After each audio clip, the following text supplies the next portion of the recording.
Why is it not playing anything? There it is. The 8-Man. My mother had one of those Euro sealers, and I swear to Christ, she tried to Euro seal everything. I was afraid to piss my pants, afraid she'd try and Euro seal my dick. I swear to God, she fucking used that thing on everything. PTR Radio. Good evening, everybody, and welcome to another edition of PTR here on the fabulous interweb. It's going to be one of those nights, because I've already broken into the whiskey.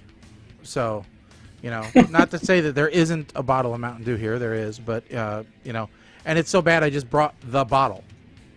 So, you know, mostly this is for medicinal purposes, you know. So. It always is.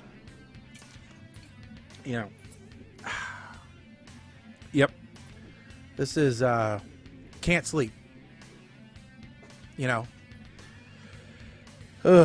I tried to go to sleep last night. Didn't go to sleep until almost 2. Then spent most of the night coughing. Because only cough really when I lay down. You know. When you're supposed to be resting. But that's when the coughing starts. So. Otherwise, just a scratchy voice. You guys been healthy, I hope? Yes. No. No?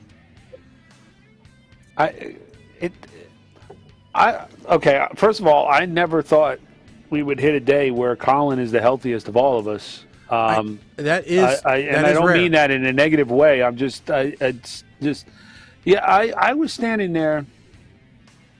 Was it Friday or Saturday? I was just standing at the stove in my kitchen, and I went to turn, and all of a sudden, my left hip started hurting ridiculously to the point where I immediately needed medication. And the next day, when I woke up after tossing and turning, trying to get comfortable, I'm looking up hip replacements. Oh. That's how bad it was. Well, that's I still have no idea what happened. Today is the first day that I can walk without a limp, and I have no idea what happened. Well, do you have a cane? No. Well, you should get I have one. crutches. Oh, you should get a cane. Here's the problem with that. You could get one with a sword inside. See, I don't want a cane. I want a walking stick, a big old walking stick that acts like that I can use as a didgeridoo while I'm at it. You want to be like I'm standing Gandalf. in line. So when I'm standing in line, right, and people start getting, like, if the line at, I can't even say Starbucks with a straight face because I don't go there, but if the line at Dunkin' is too long, I can just stand there in line with the didgeridoo go, and everybody clear the hell out of my way. It's like an Aboriginal vuvuzela. That's what it is. I believe in some parts of the country we would call that appropriation, Mike, and that wouldn't be cool. Probably. You know, it wouldn't be good. Or can I get one that's like the giggle stick? So when I turn her upside down, it's like. You could get one which is maybe you could get one that's a rain stick, you know, with all the little, you know, beads in it. You could do that too. You know, it's not going to be nearly as loud. Is that still appropriation? I don't know. What type? Am I allowed to appropriate rain? I don't know. Isn't appropriation? Let me see if I can Google that. What type of stick isn't appropriation? First result: 5 ways to cleanse your space without cultural appropriation. No, Cisco, I don't want to be Gandalf. The toy is not working. I do not want to be Gandalf. I don't. See, I saw this dude walking with a cane the other day, but it wasn't a cane where you're like, you know, like putting on the Ritz style with the handle. It was just like a straight up stick, and it was taller, and he was holding it like this while he was walking. And I was like, you know what? That is more useful because that could be used to beat the hell out of somebody if they try and take my wallet. Because that's what you want. Is you want a weapon. You don't want, you know, something that can be used to aid you. I want something. Look, when it comes to medicinal products like that, I am like Alton Brown, okay? I don't believe in single-use products. You want multitaskers. I want to be able to use my walking stick didgeridoo as a defense weapon as well. Okay, gotcha. And while You we're want a at it, sword put a laser pointer in the handle. Okay, because everything's better with an LED flashlight. And Bluetooth, yes. Bluetooth. It's got to be Bluetooth. As we've said many times before on the show, Bluetooth makes everything better. You know. Except drill batteries. Well, what if it helps you find the drill battery? Because I lose a lot of drill batteries.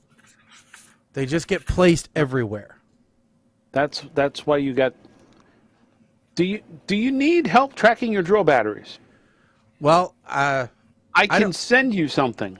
I don't have an Apple, so I can't use AirTags.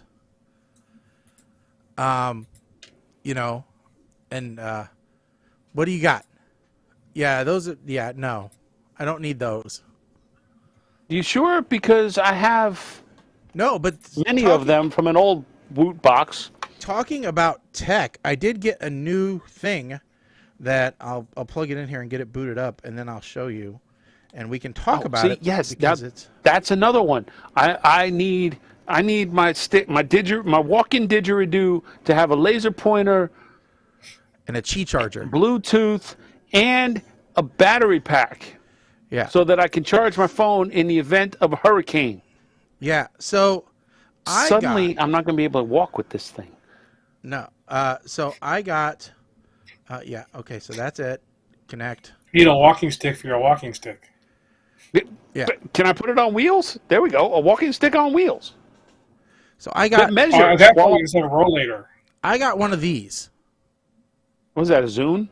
No. Not a Zune.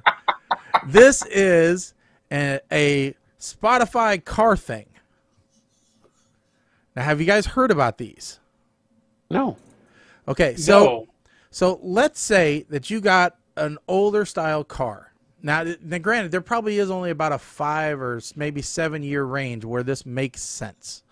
Let's say you have a car that either has an aux port in or that has Bluetooth, but is not a smart car. So it doesn't have a smart radio. Okay? So therefore, you can't Android Auto. You can't, Apple CarPlay. But, you can connect your phone to your car. All right? So that, so that's cool. But then every time you're playing Spotify, you got to look down at your phone. It takes some work to, go to the next song or to play your favorite playlist or whatever. Well, what this does is this makes that so that it's more like a radio experience. So there's this volume knob here, but it also helps you navigate the menu. There's a little play pause button, and then there's 5 buttons across the top, 4 of which you can program for quick select playlists. You can say which playlist they fire, and then the last one, which is for getting into the menu and powering on and off the device. This thing right here that you are holding in your hand, this will replace wedding DJs. Well, except for it is still USB. So there is a USB cable, USB-C. So at least they picked the right plug for it, right? And it comes with a bunch of mounts. And it still requires your phone. So it's still Bluetooth to your phone. And so basically you're just controlling the Spotify on your phone with an external, pad.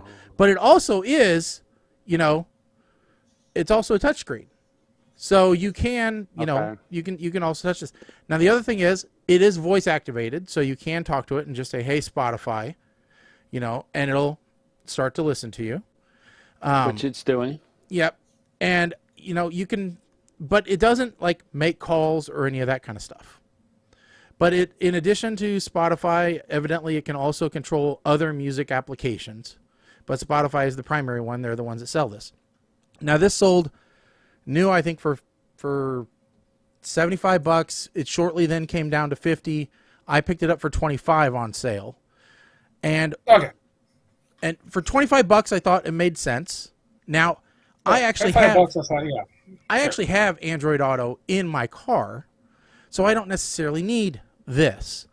But the way I'm going to use this is on my desk, because it just basically controls the Spotify account, and it doesn't matter where you're playing that account from. So I can launch Spotify on my desk and then control the Spotify playback from this device.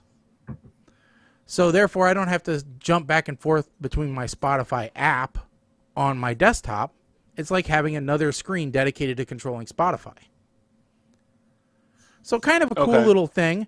You know, they Thingiverse has come out with a few mounts that you can mount it to your keyboard just as another little, you know, thing. And so I'm going to play around with it. For $25, it was worth, you know, kind of getting and experimenting with. And well, that could be useful too, like as an audio source, I guess, to if, you know, hooking into a mixer. Well, except for, like I said, it doesn't have any outputs on itself. There's no outputs on here. Okay. There's just power in. It just controls your phone. But it is nice because if you didn't want to have your phone next to you when you were DJing or something, then you could just have this, you know, and control this, you know, make a nice little dock for this on your desk. So it's kind of cool. You know, it is a little niche thing, but it is still you know, something which is interesting, and like I said, for $25 it was worth trying out. It did come with a ton of things. The other thing I did, speaking about recent purchases, was we have this, like, I think I talked about it before. It's basically like an Amazon outlet store where they get Amazon returns and then they price it every day is a different day. Yeah. Well, I finally went there on a Friday, which is the first day. And I actually got something kind of cool. I'm going to see how it works at some point whenever we bring back the bar studio. I got this little receiver and wireless lav mic set. And actually, it came with 2 transmitters. So what's nifty is, Colin, if we ever do the road trip out to, you know, New Jersey, now we can record audio directly into a cell phone without any issue, without a mixer being involved. So we can, you know, document the road trip a little bit more effectively. And they're they don't take batteries, it's all just rechargeable inside here. So, kind of cool. $8. $8. Retails for like 60. So. Yeah, nice. And the reviews were okay. So going to follow that, give a quick product update. So one of the things I bought back on Prime Day was a Carlin Kit 3.0 to add wireless CarPlay to my car. Right. I'll just say, yeah, that's a wonderful thing. Highly recommended. I got for my birthday back in August, Nate bought me the Motorola version of the same thing for Android Auto. And I would agree. Best thing since sliced bread. Yeah. You know, that is saving wear and tear on my USB port. It's great. Now I've got a charger in the base of my phone that I just use for power when I'm in the car because I don't have a Qi charger in the car. But I just, you know, slap it on there. I can just yank my phone out. I'm not putting any wear and tear on the USB port because it's just a MagSafe charger. I don't have to worry about data. It just works. So I do have a Qi charger in my car. So it's really great to be able to take my phone. Cause actually, it's built into the car. So I was able to, you know, take my phone and stick it in there, and it'll just charge, and everything just works, and that was great. Then I made a mistake. I decided for the first time when I got my new iPhone, I got the Max, and now it doesn't fit anymore. Yeah, that is the problem. My phone doesn't fit in the little cubby hole in my wife's car either. So I throw it in a cup holder, and it cuts down one cup holder, but oh well. So, like mine, I have the what is this, S20, right? So I have to kind of like slide it in because mine's in the center console, the wireless charger. But what I noticed, because I have the charging cord coming out of the center console, so Kim can charge her phone. And when we took a road trip, I put mine on the wireless charger. What I noticed is it gets very hot. It does. So it can get when a little I go warm. up to Maine, I don't know if I'm going to use the wireless charger or not. I mean, I don't know if there's a way I can turn it off and just hook it up by a USB in there, but I got to look at that. Yeah, wireless charging can get a little bit warm depending upon if it's fast wireless charge, slow wireless charge. It's, and then, is it in a confined space like a little cubby, stuff like that. So yeah.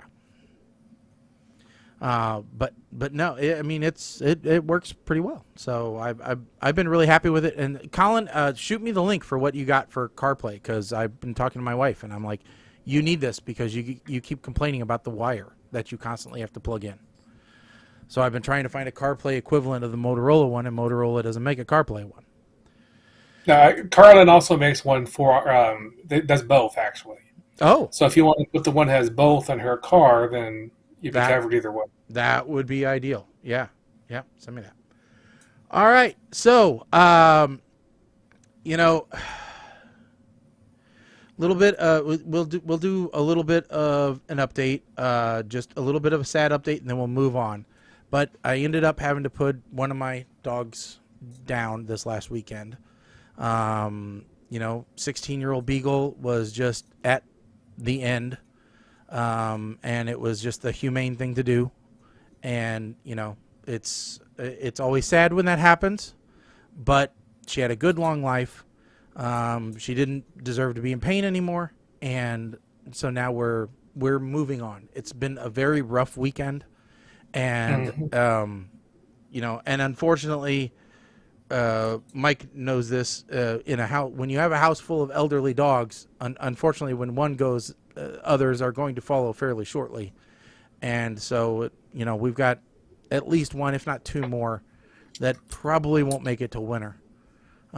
So we're just, enjoying the days that we have left. And yeah, it's been quite a year. So, we'll see how that goes. And my wife's already said, when these are gone, we're not going to be long without another dog. But we will not do 4 at one time again. She said we will leave that to Mike and Kim to deal with in their house.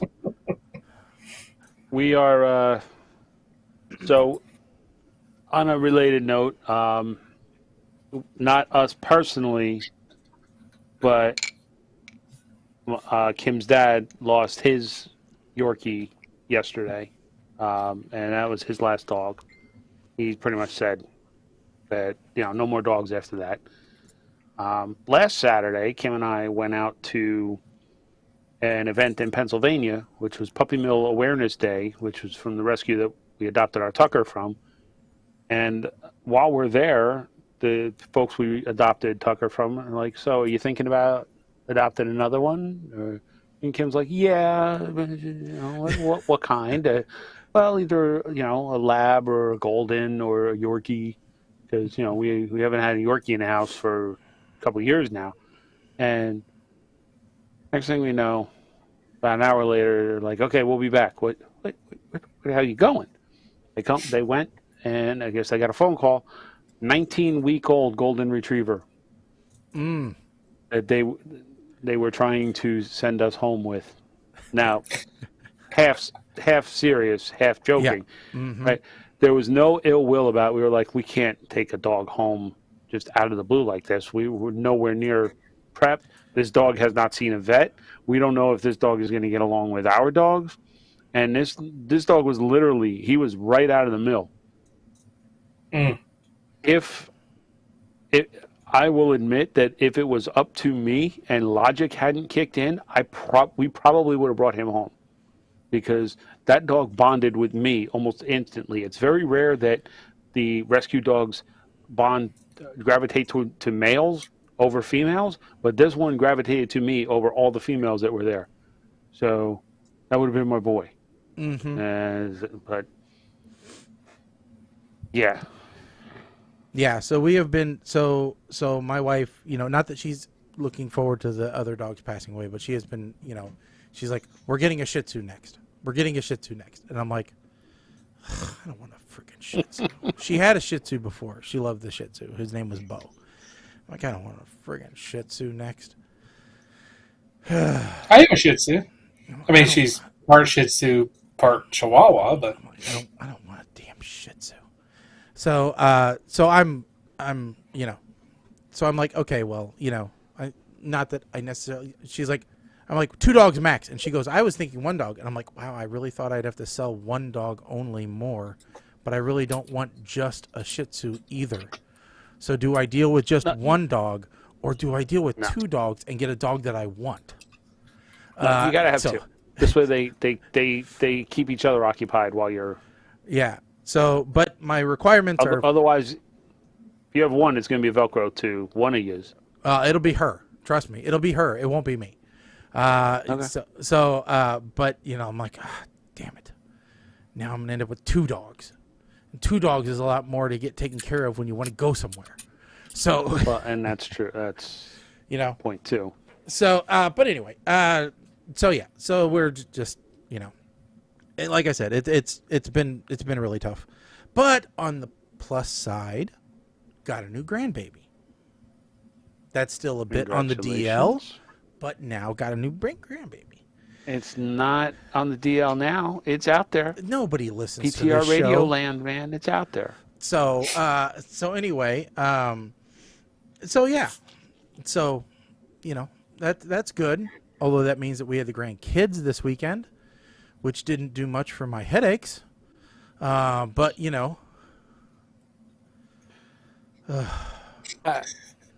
So I'm sorry. I was looking up the different types of Shih Tzu. I came up with this. I'm going to post this. This is just. You get these sites that are obviously automatically generated trying to get your ads. Mm-hmm. This particular one. That just says add 300 by 250. So this one, so here, look, they have space for an ad. Advertise here. But no, as you go down to see the pictures of the different types of Shih Tzus, you got to scroll down. All right, this is not a Shih Tzu. Nor is this. My God. Not sure that is either.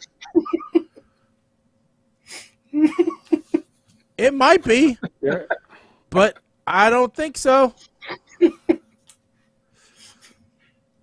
No. So. All right, so speaking of kids. Yeah. You having some, Mike? You got one on the way? No. You're going to plan a baby shower? Ain't got kids. No plans to have kids. Never had kids. That you somehow, sitting here Friday, was it Friday? Let me make sure about the day on this one because, I have the... sitting here at work, and it must have been Friday. It was the 22nd. Thursday. I'm sorry, Thursday, even better. I'm sitting here Thursday, and all of a sudden I'm like, what? Kim's like, what's the matter? I said, you remember the neighbors had the birthday party, and we were talking to the friends, and one guy was like a teacher at the elementary school here in town, and just got put in charge of fundraising. And I said, well, if you do a bingo again or something like that, let me know. I'll help you out. But somehow that translated to, hey, are you still available for the back-to-school barbecue on the 27th? I'm looking, I'm like, new phone, who this? Somehow, I am DJing Wednesday night a back-to-school barbecue for the kindergarten through 3rd grade school. Oh, yes. I'm like, I could just plug my phone in and stream Baby Kidz Bop off of 3 Sirius hours. XM. Let's see here. Listen, Baby Shark is in my playlist, by the way. I'm not saying. I'm just saying. It's in there. I'm going to see here. School Dance 2022. Exclusive songs for DJs. Let me see. Okay, so Post Malone, I Like You, A Happier Song. You should play that one. Lizzo, To Be Loved, Am I Ready? I'm sure the kids will bop to that one. Doja Cat, Vegas. That seems like a good one for the kindergartners. Young Gravy. It's not just the Betty, Get Your Money. It is not just the kids; it's the parents too. So I have some Rolling Stones. There's a radio station by us that their slogan is "Today's hits, yesterday's favorites." That is what I'm going for. So I literally sat there and listened to them for a couple of hours and grabbed the songs out of my library as I heard them on this station. Kidz Bop. I wonder if there is... my God. What? There is a Kidz Bop version of WAP. Yeah. You have no idea how crazy Kidz Bop has gotten. I told you. The neighbors had a party like a few months before the birthday party, and our backyards are next to each other. I'm out there at my grill, and they got the music playing, and I'm cooking, and I find myself rocking out like, what you know about rolling down in the deep? And then all of a sudden I realize, this is Kidz Bop I'm rocking out to. Yeah. Evidently there's also a parody that talks about wings and pizza.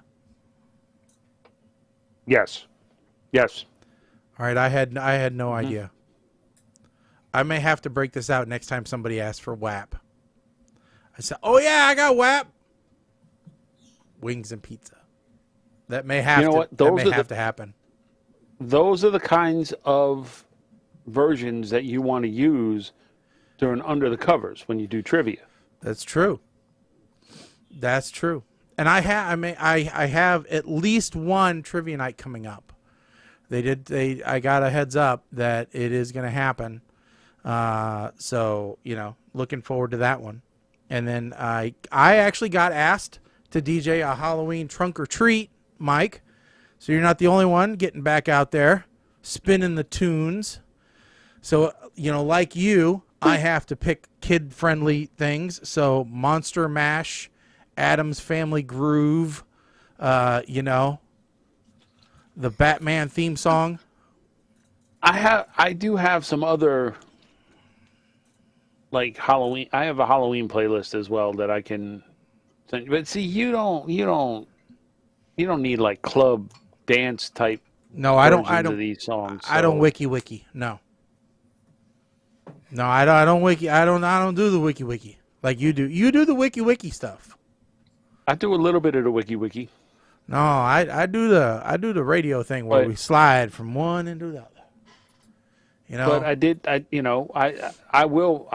I love pranking folks when I'm DJing. Like they're sitting there rocking out, and all of a sudden you cut in to What Does the Fox Say? I think we're alone now. You should just throw that one in. Throw some retros in there, Mike, from our time. Oh, I did. I got some NSYNC. Oh, that's not our time, Mike. Throw in like Locomotion. All I gotta do is put on Jive Bunny and the Master Mixers, and then I just stand there behind my screen looking like. I bet you could throw in. I'm pushing buttons like Paris Hilton. I bet you could throw in Tootsie Roll and it would work.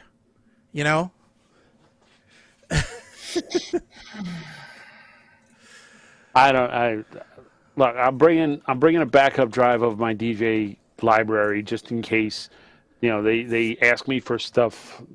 I got clean versions of everything. That's the other thing. Yes. Thank God everything is labeled clean or intro clean and. Yeah. Yeah, I've been burned a couple times by songs where you wouldn't think.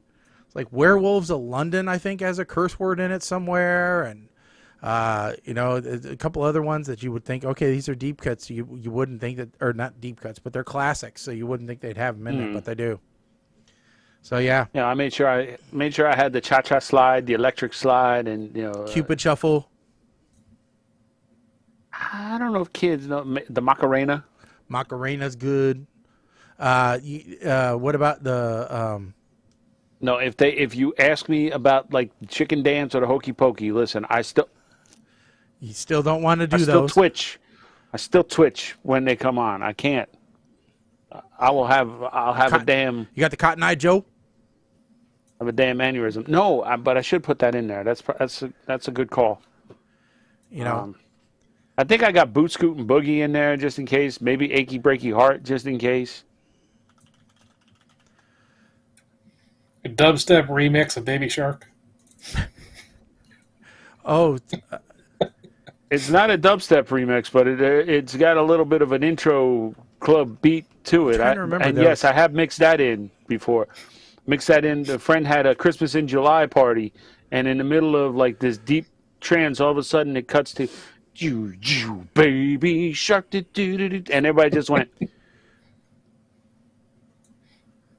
And then the one person who's actually a stripper, I have no idea where. She actually looks at me and she goes, "Did you put this in because it's Shark Week?" Yes. Why, yes, I did. And thank you for noticing. yeah. There's some. Now, decent... excuse me while I drink this tequila. Yeah, there's some decent God, I can't remember what though. I can't remember who did it, but there's some really decent like heavy metal remixes. Okay, so What's ask a him what Kidz Kidz Bop? Bop is. Okay. I don't know if we could play it without. No, we can't without getting. But Kidz Bop is basically, Kidz Bop is extremely sanitized, like versions of songs. So not only do they sanitize the lyrics, but they soften up the music. They get kids to actually sing it.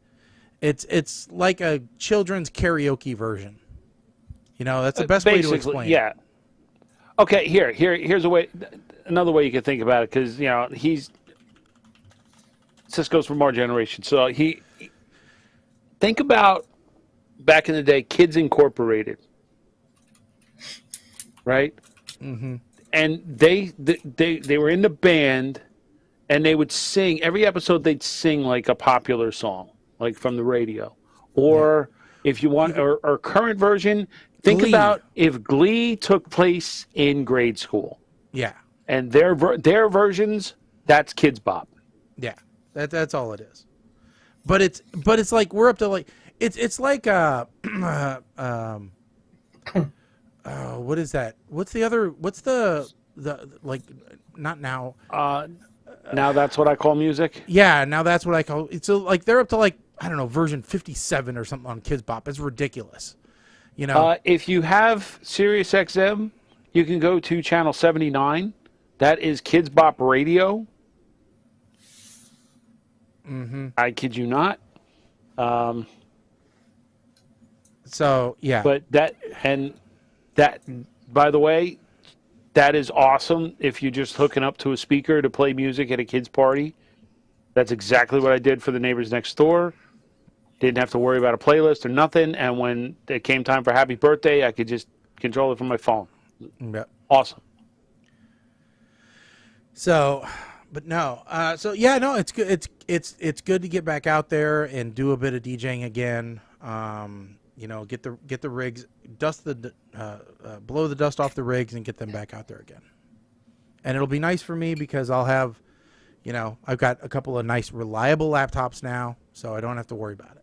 You know, I've got the MacBook Air, and I've got the white book, the Intel white book, and they've both been working really nice actually.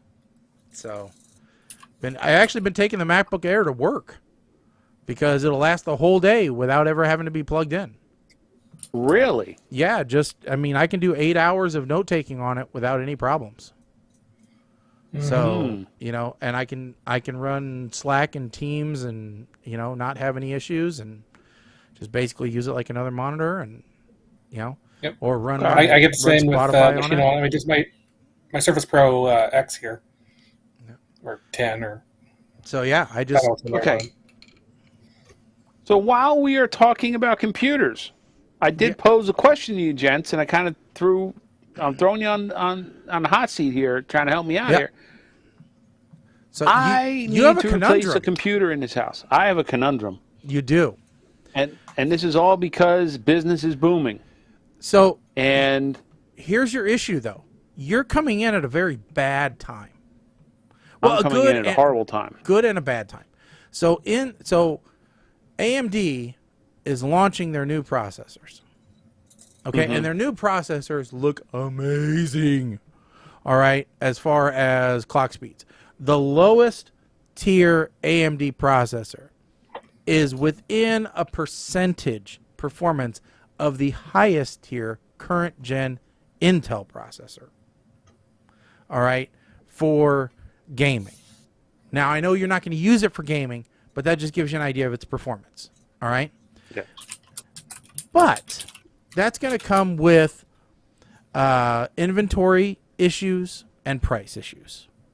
Okay?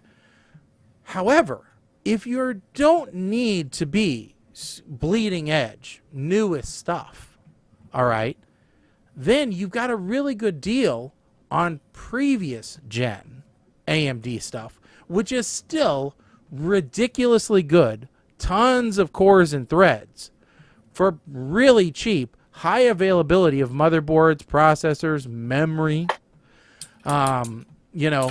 for a really good discount because they're trying to clear the shelves. And then if you want to go Team Blue, all right, well, Intel's trying to compete, so they're trying to cut costs, so they're trying to cut the SKU numbers. Now, I will tell you, Intel's got their 12th gen stuff out there, but I'm rocking in two different machines 10850Ks. All right, that's 12 core, 24 threads. That's more than I'm ever going to need, and more than Mrs. 8-Man will ever need.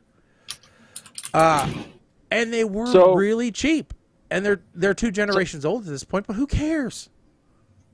And yeah, I'm with you on that. Like, processor wise, I'm not as concerned. If it's a couple gens older or whatever, fine. I'm not loyal, Team Red, Team Blue, whatever.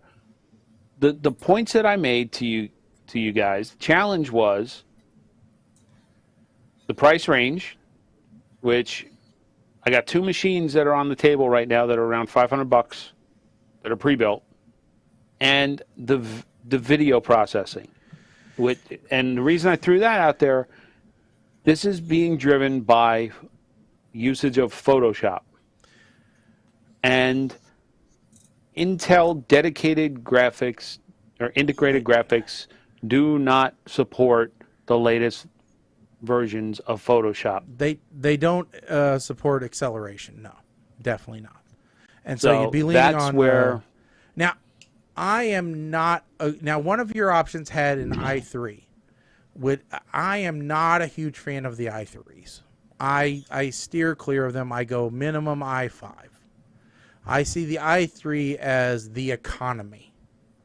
All right, and it's for the person who's only going to do web browsing and email. Okay. All right. I don't see that being a powerhouse. It will have issues. All right. I think you'll get complaints about the snappiness of it. Now, the other one you're looking at, I think you'll run into issues with I think both of them you'll probably end up having to upgrade the memory. Because 8 gigs is not as much as it used to be. Yeah. I would go with 16 with the minimum. The second one you gave us, which is the Ryzen 5 5600G. Now, 5600G is a mobile processor, if I remember correctly. I think. Maybe not. Maybe I'm wrong. But I would bet both of these machines are really ITX boards in a big case.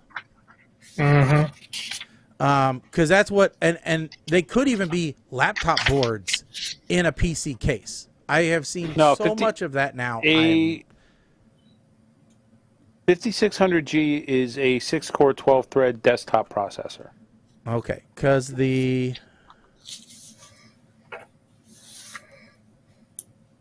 me look here. And we're really geeking out right now, Yeah. but Yeah. Yeah.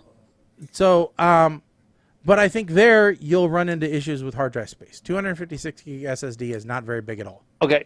Hard drive space, I'm not concerned about. 99% of her stuff she keeps on Dropbox because she works on multiple machines. And I can easily add. Yeah. So, but I don't know how. I am not a huge fan of Radeon graphics either. I am like you. I prefer NVIDIA just simply because it's more optimized in most of the applications. Now, the one thing that I did find out as I was looking today is that particular HP if you look up that model number on Walmart, from the Walmart page, you look up that specific model number, that model number was supposed to come with a 1060 Super. And I guess Walmart swapped it out and is now a 5500. Well, a An 1060 RX Super would be a 5500. pretty old card at this point. But for what she's looking to use it for, it is well within the requirements, well within the need. Yeah, potentially. I mean, I think a 1650 would beat a 1060. Oh wait, maybe it was a 16. Hold on. Maybe it was. I would think You're it right. would be Now a that I'm thinking about 1650. that, Because a 1060 would be like 4 generations old. you're right. Because that's. I mean, they came out with the 1600 cards the same time that they came out with the 3000 line of cards, I believe. I don't think they came out at the same time as the 2000 line of cards. Do you know, Colin? 1650 Super. I'm sorry. Okay, 1650 Super. Okay, was so a supposed to be 1650 16. Super is a lot closer to like a 1660. So that would be good. Because a 1660 is equivalent to a 1070-ish, maybe? I don't know. So, but in general, no RTX. graphics cards are coming down. Yeah. Since everything blew up in the crypto world. So, However, I would hesitate to tell you that you could easily upgrade the graphics cards in either one of these machines, because my bet is these are going to be either proprietary power supplies or ITX power supplies where you're going to be limited in your wattage. So don't expect to be able to upgrade either easily to anything bigger than like something that would require maybe an 8-pin, so like a 2070, maybe something like that. I don't think you're gonna. I mean, you're not gonna fit any 3080 Ti or anything like that in here. So Okay. So if she's getting into that. competitive, gaming, this is not going to be the rig for her. But I mean, yeah, I would say it. I have to look at the specs a little bit more because, I have seen so many of these things that are just basically laptops, and I just get so irked about it because a lot of these end up they're laptop boards in a damn, and I know these may not be, and it doesn't look like maybe this is, but okay, so the power supply wattage in the one from Best Buy is a 350 watt power supply. There are bricks that supply more to laptops than that is. Yeah. And so it tells you about how hard that machine can be pushed. And I think that the HP is going to be pretty similar. I was looking for it, and I thought I just saw it, but I guess I didn't. So anyway, I mean, it's always a trade-off. Always a trade-off of what needs to be done there. But at least you would be getting into kind of current gen-ish chips. Yeah. So, I mean, like I said, I was ecstatic about my purchase, about the last 10850K that I got, because I got the I got the memory, I got the board, and I got the chip for $350, and that was redonkulous of a good deal. Luckily, I had an extra case, or I was already planning on buying a different case, and I already had some extra parts, so it wasn't a big deal for me. But yeah, so that total geek out though. You know, there's a lot of options out there, and so Colin just messaged me one, and trying to find specifics on the. I was just one that popped up that was about the same price that at least had. Well, it's a Ryzen 5 5600G. with 16 gigs, 16 500 gigs of gig, memory. a bigger hard drive. It's probably more standardized. And yeah, I mean, So that has. of course, That's built-in graphics. Yeah. I mean, I could add in a graphics card, but that's below the threshold for Photoshop. yeah, Now, the lot of it. flip side to all of this is she was running the latest version, which is 23. Good Lord. I rolled her back to 22 to see if that solves the issue. And we haven't quite gotten there yet. So if she has to go back, it's one nice thing about the subscription service is that, you know, you can roll back a version or two if you need to. Yeah. And it's not a problem. So hopefully Well, that would be the best bet, because then I can wait and ride this out and see what comes around on Black Friday when people are trying to, you know, when hopefully these prices come down a little more. yeah.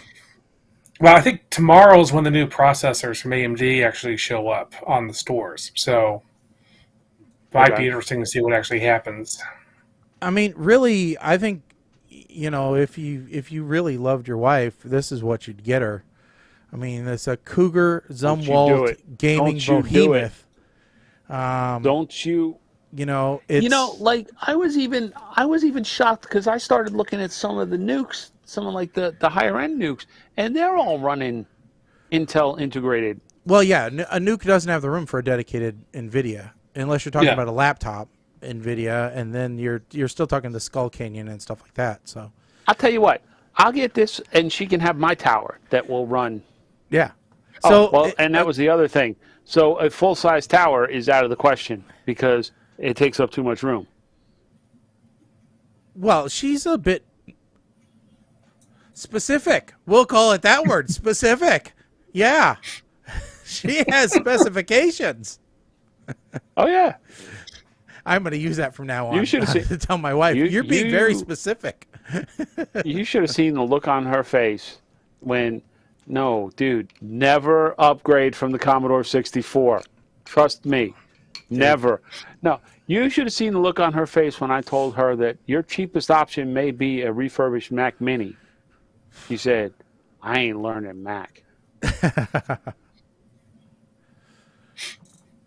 So what I had sent Mike was a Zumwalt Gaming Behemoth RTX 3090 Ti 24 gig i9 12900K with 8 terabytes of NVMe storage, 128 gigs of RAM, 20 terabyte hard drive with water cooling, and it looks like a fairly substantial RGB because that makes it go faster. Well, RGB to computers is like decals on a Civic. It's That's instant horsepower boost. It's like the flaming chicken, you know, Yes, on flaming chicken. you know. Which that was another thing I got from the deal store was I got some more Gobi. A flaming chicken? No, Gobi RGB strips. So I got to figure out. I got all these damn RGB strips. I got to figure out what the hell I'm going to do with them. Don't ask me why I've been collecting them, but I've been collecting them. So Did you get Did you get the NyQuil chicken? no, I didn't get the NyQuil chicken, and I actually had I had a discussion with my oldest grandson. You know, who's into the TikToks and the Instas and all that stuff. And I told him, I'm like, when you have your Dungeons and Dragons night and it's your time to cook, don't make sleepy time chicken. You're not supposed to, make the NyQuil marinated chicken. And oh my god, it's really sad that we have to tell people this. That no. NyQuil is really not a chicken marinade. What's really sad is that we are telling people not to do this, because the people that are doing this, they should be having NyQuil marinated chicken with a side salad complete with Tide Pod croutons. Okay? Just true. Get it over with here, because Darwinism is a thing, folks. And this may be the solution. I mean, here I'll show people what this recipe we're talking about. But this is the best part. Yeah, the best part about all of this, is the older folks who are in the conspiracy land saying that the Chinese who run TikTok want this to happen because COVID didn't work as well as they thought. So they're taking over through TikTok. And I'm like, dude, it's a bunch of people doing the same dance to the same soundbite, and people watching other people doing stupid shit and reacting to it. Oh, God. The conspiracy theories and the news from both sides, I will not say from one side or the other, from both sides, is getting to be a bit much. Hang on. I just got us 10,000 listeners with my mind. Oh, I thought about it, so it happened. Hot damn.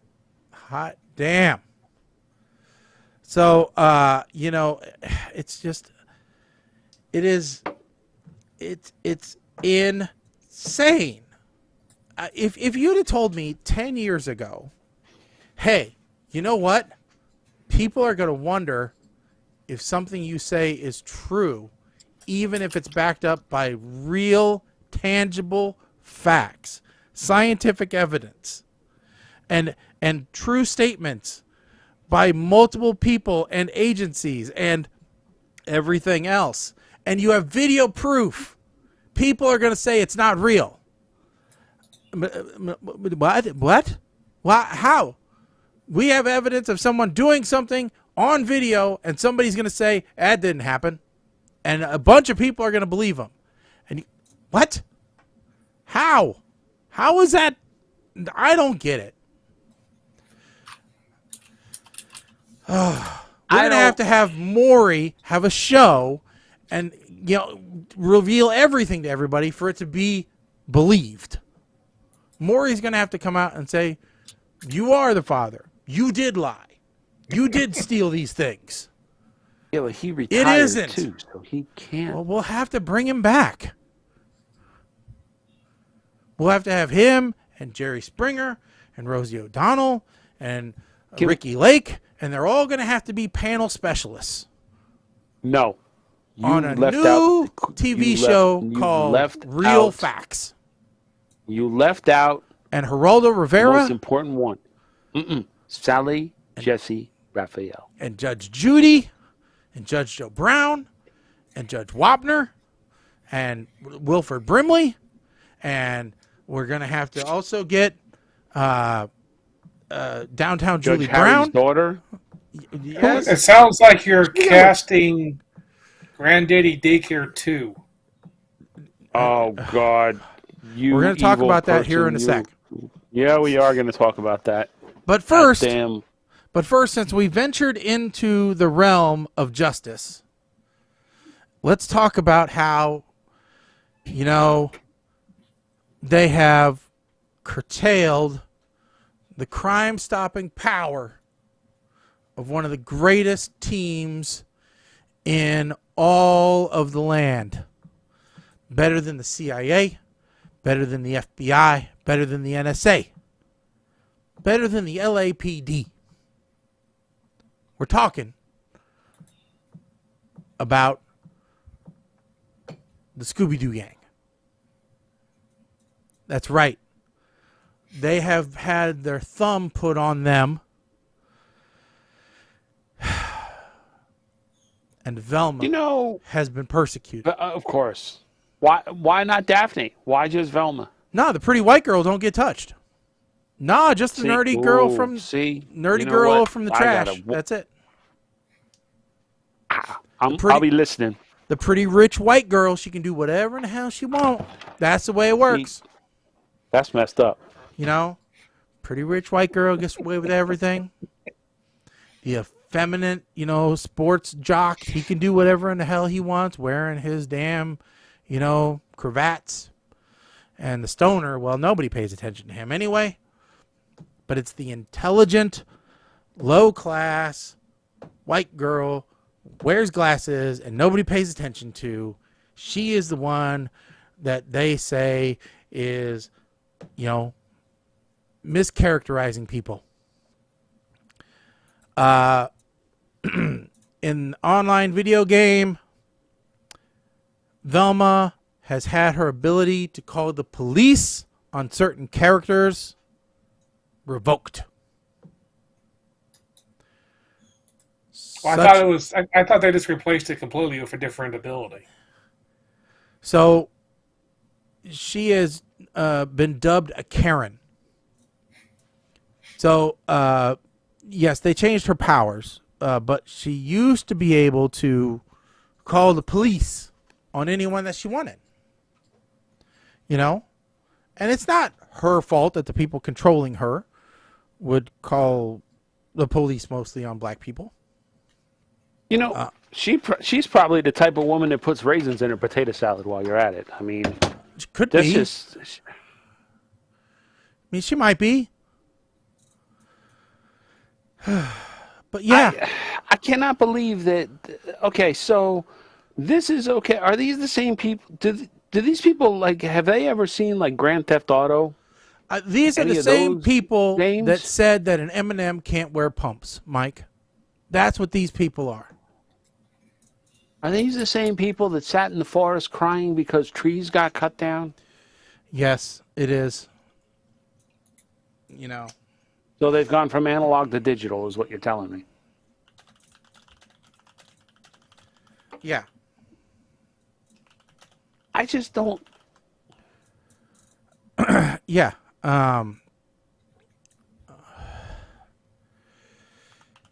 So my stupid question here is: are they the only ones that are did she only call police on black characters, or was that just her power to call the police? That can't be her only power, can it? It was her, but yes, it's for all characters. It was for all characters. They just, The problem was a lot of the real people in the game happened to be black because there was a bunch of NBA players and stuff.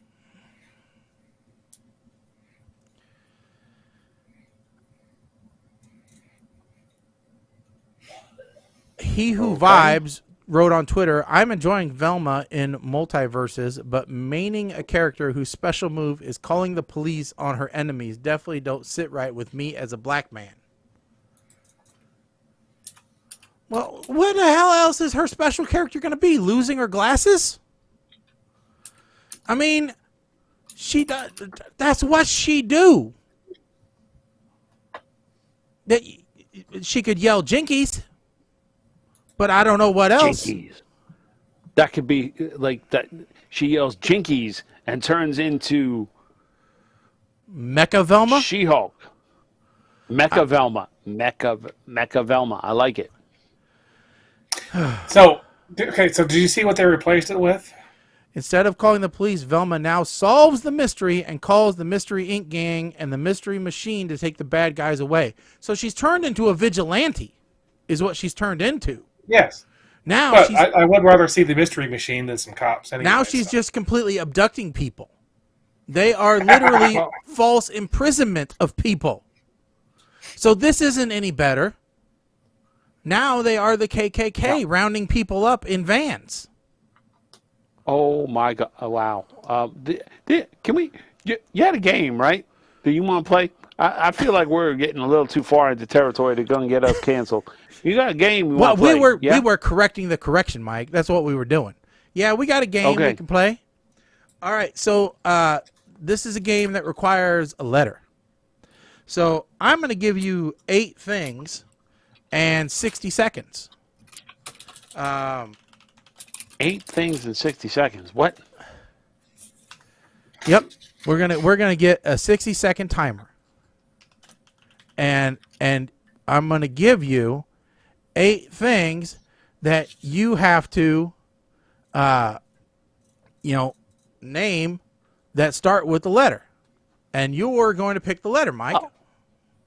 Okay, so I have my random letter picker wheel thing going here. We're spinning. Okay, so. All right. So, Colin, you got a piece of paper? Yeah. All right. So Can you explain it again, though? So I'm gonna read it. We're gonna get 60 seconds. I'm gonna read a thing. Mike's gonna tell us a letter. I'm gonna read a thing. I'm gonna read a thing, and then we'll have 60 seconds to go through this list of 8 things. All right. And let's see here. Play this quick-witted game with friends for a good laugh. Draw a card to set the topics, and then roll a die with the letter which your responses must begin with. As you race against time, your answers will get a little outrageous and a little off-topic. Let's see here. Okay, and that's each player needs blah, blah, blah. Make sure each player has. Youngest player rolls a sum at the top, flip it to blah. Write up to 2 answers for each topic. I don't think we'll get 2. We'll just do 1. Answers must begin. When time runs out, all players must stop writing their answers and show how brilliant they are. Starting with the player who rolled the dice, everyone takes turns reading their answers aloud, one topic at a time. This is your time to fight for your answer. Some answers might be more creative and require a bit more explanation. All the topics have an infinite number of correct answers, so get ready to sell your heart out. Ultimately, your peers are the judge. If they vote to reject your answer, then sorry, Charlie, better luck next time. If 2 players have the same answer to a topic, they cancel each other out. Keep count of your accepted answers. Each round, the player with the highest number of correct answers wins the round. Okay? So basically, we're trying not to match, and you're trying to come up with an answer that actually makes sense. So if you come up with... So if the question, if the letter's T and the question is what is the best war weapon, and you write tacos, all right, that is not a good answer. All right, and unless you can somehow come up with some type of wartime taco that really makes sense, then it is going to get rejected and you will not get a point. Battling an enemy with a corn allergy. All right. Okay. So that's how this works. All right. Okay. So, but kids, listen to me. This is a advice from your Uncle Mike. If you ever have a game like this that you're playing against somebody and they show up at the table and they sit there and they have to unscrew their pen and screw it back in, just walk away. They're hustling you. Just walk away. All right. So, Mike, what was the dude that shows up at the pool? That's like Uncle Phil showing up at the pool hall wearing a trench coat and like, yeah, I'll play. Well, that is pool stick. Yeah, okay. And these are one-word answers. All right. See, these are fountain pen. Oh yeah, you gonna die. I'm gonna lose. These are one-word answers. One-word answers. All right. All right. Letter is E. Letter is E. All right. All right. 60 seconds starting.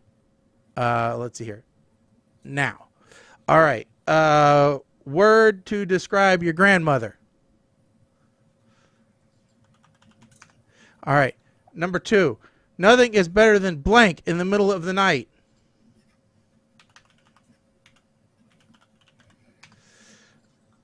Number 3. Things you do while you're procrastinating.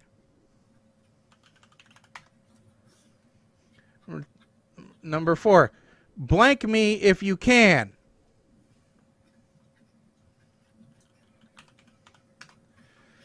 Number 5. Conversation killers.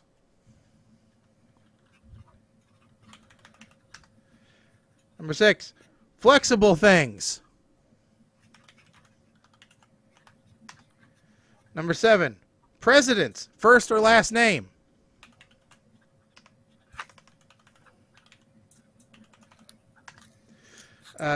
Number 8, things they should have taught in school. And time. All right. So, number 1, words to describe your grandma. I said extra. Colin, what'd you say? I didn't write anything. I was writing the things. I didn't realize because I couldn't think of an E. All right, Mike. If either of my grandmothers were dead, I would have said earthbound. I guess it's a hyphenated word, but it's one word. All right, Mike, what'd you say? So I said elderly, but my first thought was to write down easy, which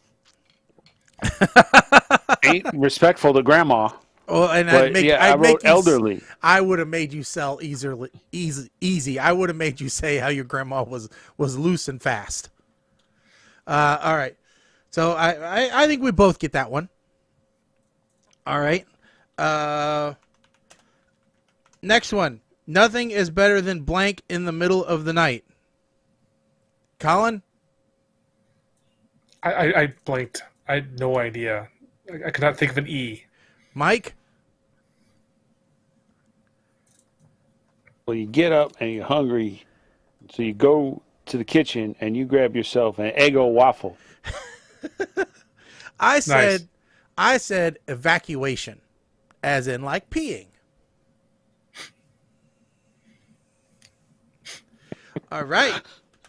Point for both of us. Yeah, good job. All right. Number 3, things you do while you're procrastinating. Colin?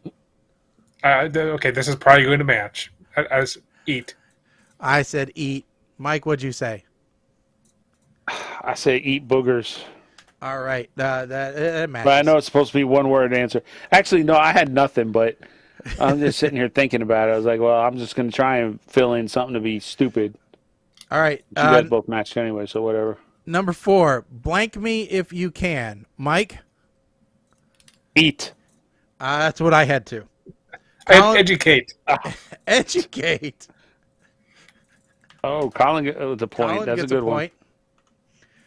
All right, number 5, conversation killers. I put envy. Colin? I blanked that one too. Mike? I had trouble with E. Yeah, horrible letter. So, being that I've been kind of chatting back and forth with my man Cisco, and I know he's a Tampa Bay fan, I know that if I was talking to him and I said Eagles, meaning the Philadelphia Eagles, that the conversation would just end. Because you can't respect somebody who roots for the Philadelphia Eagles. I'll give you that point. I will give you that point. All right. Flexible things. Earthworms. Colin put earthworms. All right. They are flexible. I will give you that one. Mike, what'd you put? All right. I put elastic. Did you put erections, Mike? I put European whores. That's That's 2 words. You fail. No point for Mike. Point for Colin and Chris. All right. President's first or last names who started with E. How many people put Eisenhower? Because I did. All right. Things they should have taught in school. I put everything. Yep, that's what I put too. All right. So no point there. Colin, what'd you put? Anything? Nah. All right. You didn't even put economics? They did teach economics. Well, it was a mandatory class. Well, all right. Number 2. All right, Okay. We're spinning.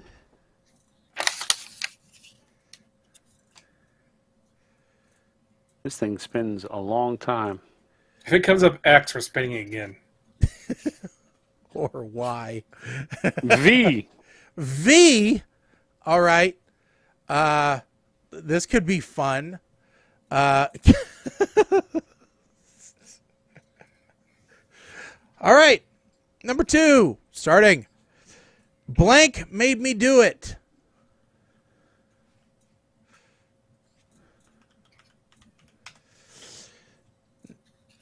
Number 2. Cities. Name a city.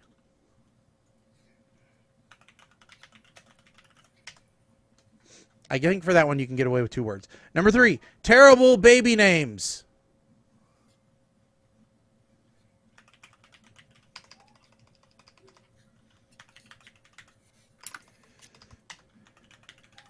Number 4. Bad ideas for a tattoo.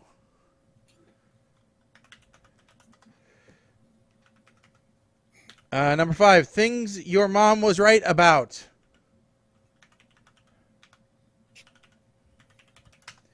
Number 6. I want my blank back. Number 7. Hippie hobbies.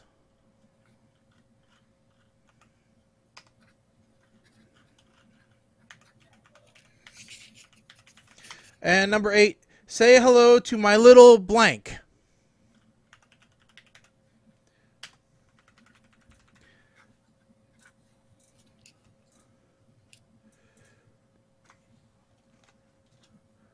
All starting with the letter V. All right. Mike, we'll start off with you this time. Blank made me do it. Valentine. I put Velma. As in I put Victor. Velma. All right, everybody gets a point. Cities, number 2. I put Victoria Falls.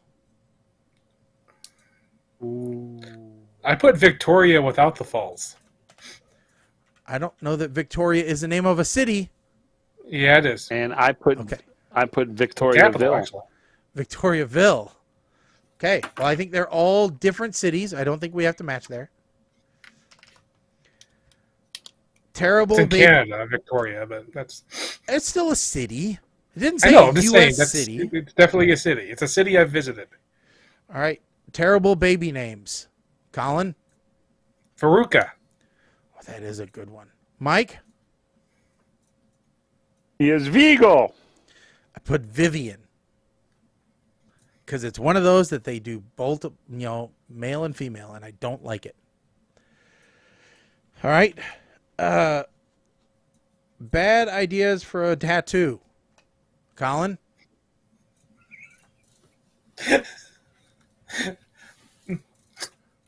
Vagina. Okay, that is a bad idea for a tattoo. Mike, what'd you put? I put a Vespa. I put a vicar, as in a priest. So, yes, we all get a point. So who wants a priest as their tattoo? That just seems silly. All right, things your mom was right about. Let's start with V. Mike? Well, okay, so this one I put vagina.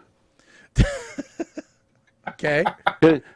Just keep in mind, I came from a single-parent household, so there was no male option for the birds and the bees for me. Okay.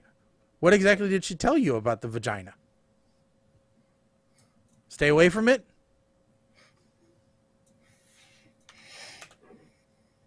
Never mind. PG-13 show. All right. Colin? Values. Values. Oh, good ones. I put vasectomies. Okay, so I'm wondering why I'm getting all of these text messages, and it's because Cisco's playing along with this here. So I'm trying to 1, 2. What are we on? 5? That was 5. Yes. Vegetables. Mom was right about vegetables. About eating your vegetables. That's a good one. This may be the most logical one Yet.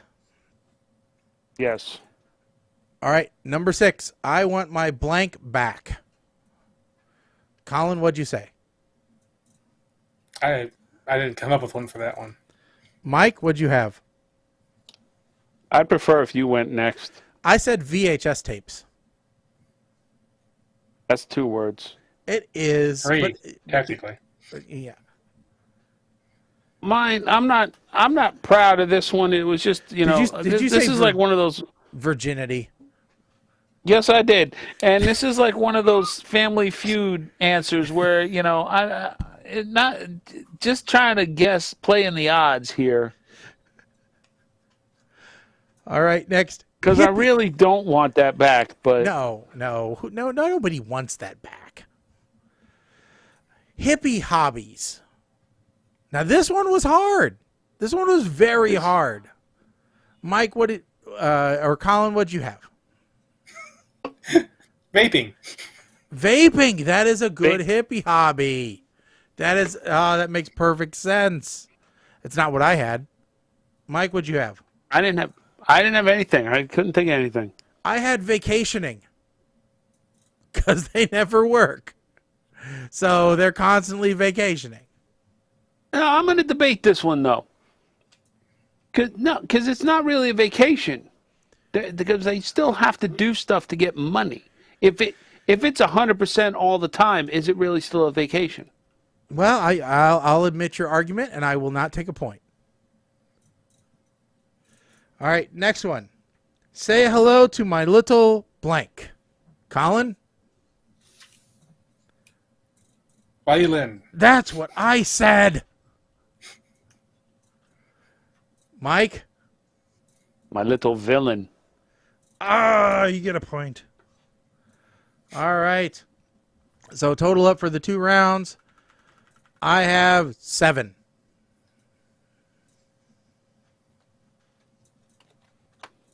Mike, what'd you end up with? 10! Colin? What'd you end up with? I think 7. I forgot to keep count in the first one. All right. Well, so Mama Blair has a very interesting question. What if you wrote the same word for every answer and were able to defend it? Well, I guess that if you can defend it properly, then that works. I guess that works. So this is a game called Off Topic, and so we did go a little bit long. We went like 70 seconds instead of 60 seconds, and I don't actually know what the timer is. It might be 30 seconds, but it's one of my new games. It's just a little bit of fun. So yeah, not bad. Like I said, I was actually purposely not reusing words because if you could keep using the same word, then that would be a bit boring. I think it'd be like guessing $1 every time on Price is Right. Nobody wants to be the $1 douchebag. No. Because honestly, if that was the case, then I would have probably tried to just put vagina for all 8 with V and tried to figure out how to defend it for everything. Mm-hmm. Think about it. Say hello to my little vagina. It fits. Oh, that definitely would have fit. Yeah, I would have been okay with that one. I would have given you the point for that. The only one that it may not have worked is Victoria Falls. A town. Yeah. I was actually, I checked. No, there is not a town. There is a place called Vagina in Russia. There are actually 2 towns. Yep. All right. So, you know what? I think we'll get to this a little early. Let's go ahead and let's get into our double feature movie review, or actually, let's do this because I know you guys won't have any. Well, you'll have a reaction to this, but I don't know that you'll necessarily have a ton of input. Although, Mike, I don't know. Maybe you might have something. So, I was grabbed by this headline: Father of bride stops halfway down aisle to grab daughter's stepdad. Life is so much easier without the drama. Now, if I just said that headline, what comes into your mind? Because I actually asked this question at work because I ran into this article while I was on my lunch hour, and I'm like, I went into this story thinking, oh, this belongs in like /r trashy of Reddit is where this belongs, because this is going to be a wedding brawl is what it's going to be. Oh yeah, I thought there was a fight involved for sure. Yeah. Oh no, I assumed that he was halfway down the aisle, then decided to grab the stepdad and have him go and walk down the aisle with him. See, Colin, and that proves that you are an optimist, whereas Mike and I are definitely pessimists. No, You know. or it proves. Well, it could. There are other correlations that could be derived here, Shag. I mean, we're both married, Yeah. so we've True. been there where we've gone through and played out the whole worst case scenario the day of our wedding. Like, my worst case scenario was that some long lost relative shows up. And when they say, And does I gotta worry anyone about- have any reason to object? Somebody's like, yeah, I do. She's married to me. Have you ever been like biting your tongue at a wedding because when that part comes up? I've been to weddings where they purposely left that part out Ugh. because they knew half the church would stand up and be like, "Oh hell no, I can't, no, There's God a will show- not let me." There's a show on my Sonar list that I wish somebody would repost it, and I just haven't gotten up the nerve to ask for people to repost it. My Big Redneck Wedding. It used to be hosted by Tom Arnold, and it was the trashiest of trash weddings. And it was the funnest thing in the world to watch. It was like my big gypsy wedding, but only for I was going to say rednecks. my gypsy wedding, that, and then you had my gypsy sisters. Yeah, but this was like mud bogs and dollar store wedding dresses. And I mean, this was crazy. Like, it was nuts. And then you had Tom Arnold popping up every once in a while, high on cocaine, interjecting, giving his 2 cents into the wedding. So it was pretty awesome. So I really want to find that. But, no, in this case, Colin's, dream actually happened, which I can't imagine happens all that often. It was the father of the bride stopped halfway down, and he reached out to the stepdad, and they both walked the woman down the rest of the aisle, it's great that they have a good relationship and that he wanted to share that Yes. moment with him. It doesn't happen all that often. I am a stepdad, and I can tell you that I did not care for the boy's real dad because of what he did to my wife. All right. I would, my daughter, she has a stepdad. I would not invite him to walk her down the aisle. There's no way in hell that would happen. All right. And there's nothing against him. I don't have any animosity towards him at all. Truth be known, I don't even know him. All right. And that's part of the problem is he's just not a part of her life, and that doesn't make it a priority. It's obvious that's not the case here where, the guy knows that that's not the case. And it's like, my wife is a huge part of my daughter's life. And so, if my daughter wanted my wife to walk her down the aisle, I would go, oh yeah, that makes perfect sense because my wife has been more a part of my daughter's life than my ex was. It's just the way that it is. And so it's reassuring to see these types of things out there, and it's nice to see these things out there, but it's not the norm. It's like when I went for custody of my daughter, the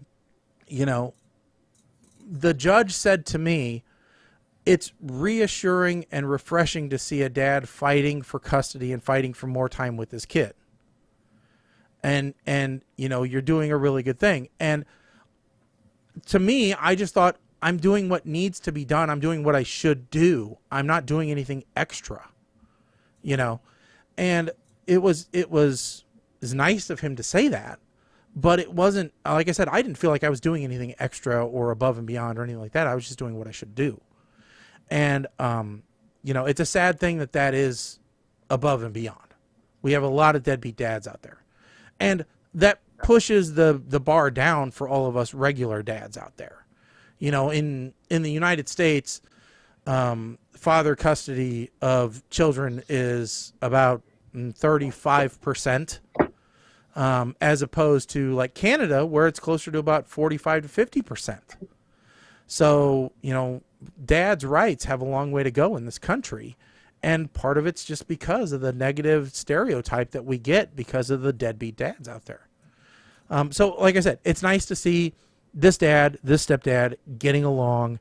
And it was nice to see him doing this. Whether it was staged or not, it doesn't matter. It makes perfect sense. And like I said, if my daughter said, hey, I want, Angie to help walk me down the aisle, I go, okay, that makes perfect sense. She helped raise you almost from the time you came home from the hospital.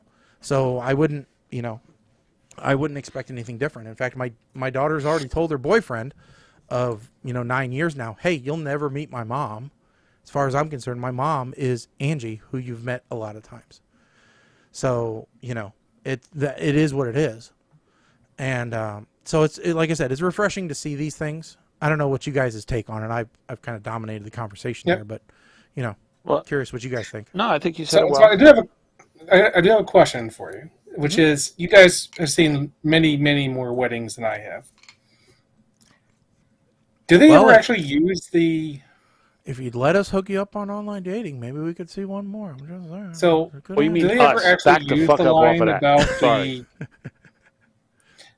None of the weddings I've actually been to use that line. I thought it was just a Hollywood line. What, the speak now or forever hold your peace? Yeah. Mine?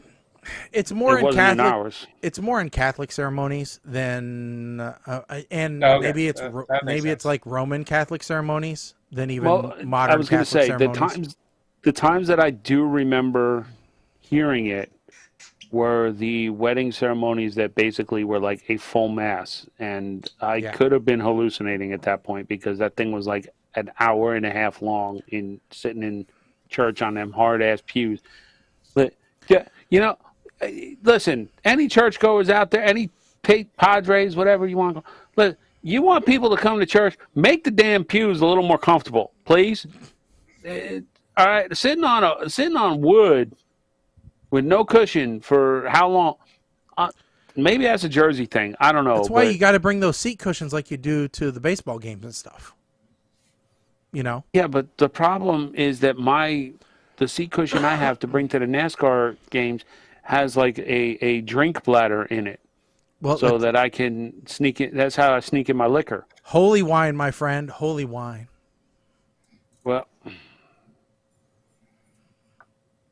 okay. That's why I don't go to church no more. But anyway. To answer your question, Colin, I think it's not terribly common anymore. That's just like the line obey is a lot of times not included anymore in modern ceremonies. I tried so hard to get that word into our wedding vows. I tried. You have no idea how hard I tried to get that in there. And God damn, part of having a woman preacher that married us, she was not having it. Like, she needed agreement from everybody. Did you want that in there? Or was Mrs. 8-Man on board with it? And the preacher Mrs. just didn't want to? was 100%. She was like, I ain't going to obey no way. So, like, that word is not going to be in our wedding vows. No way, no how. I'm like, no, God, no. Has to be in there. I got to get it in there somehow. I got to have one win. This is the only win I'm going to have in this whole marriage. Let me have it. No. You wouldn't let me have the wrestling belt cummerbunds with the tuxedos. No. No, it is less and less in there, and and I understand. I mean, it's a bit of an outdated. The sentiment is good. The terminology is a bit outdated, and that's what it comes down to, really. So we just have like 2 minutes before we get to the movie review. So I did want to go over one thing that's happened in my life. Mm-hmm. So I left my previous employer of 16 years. Yep. And switched to a new company, basically doing the same. I mean, I'm doing the same job. Oh, I thought maybe you were going to say you went. I I thought maybe you were going to say you went full-time YouTube or something, and we didn't know. So I'm still doing the same job I was before, but I just was unable to continue doing the same job with my previous employer due to different contract things. But here's the thing. So it was very mentally stressful to me to do this. And, going over, things like I had a non-compete. They're shaking the non-compete at me. I know non-competes are not worth the paper they're printed on, but, still, it was a problem in my head. So 2 days after I'd left my previous employer, onboarded with my new employer, signed yet another non-compete to say that I can't do what I just did, which, again, all of this was weighing on my brain, right? So did you happen to ask the new employer, hey, listen, if what just happened again, what's in this non-compete to keep me from doing what I just did? Because I want to keep getting paid. The new non-compete is completely useless because the current state law is that you have to get the non-compete to the new employee 14 days before they start and give them written notice that they should go talk to a lawyer to review the non-compete before they sign it. Okay. Well, my new non-compete was signed the day I started, and I had less than 2 weeks between when this all started and when I gave my previous employer like 5 days notice or something. It was crazy. Okay. But here's the thing. So a week ago Saturday, I was sitting there with my phone, still feeling a bit down about the whole thing, and I was looking around, and I discovered there are 3 categories of people in the state of Illinois who are cannot have a non-compete. One of them is government contractors. So I went and discovered, yes, there is a state law that makes it a Class 4 felony to attempt to use a non-compete to keep someone from taking a state contract. Also, I would have been guilty of a Class 4 felony if I'd let them keep me from taking the contract. So after I read that, I'm like, oh, okay, I'm good. Yeah. So I was much happier. Just I'm good. Let me schedule my next Disney trip. I'm good. Oh, that's already scheduled. That's in December.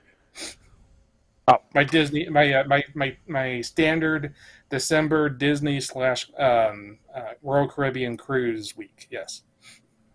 All right. So here's my question: which one of your sisters are going to try and sneak? Are you going to sneak in the baby carriage? Oh, you didn't hear about this one? No. There was a viral TikTok, and made the news here. There was a viral TikTok that a family snuck their teenager in a baby carriage so that they paid the cheaper admission price. Viral video claims to show family sneaking older child into Disney World they don't using allow baby giant stroller. carriages anymore. So how did they?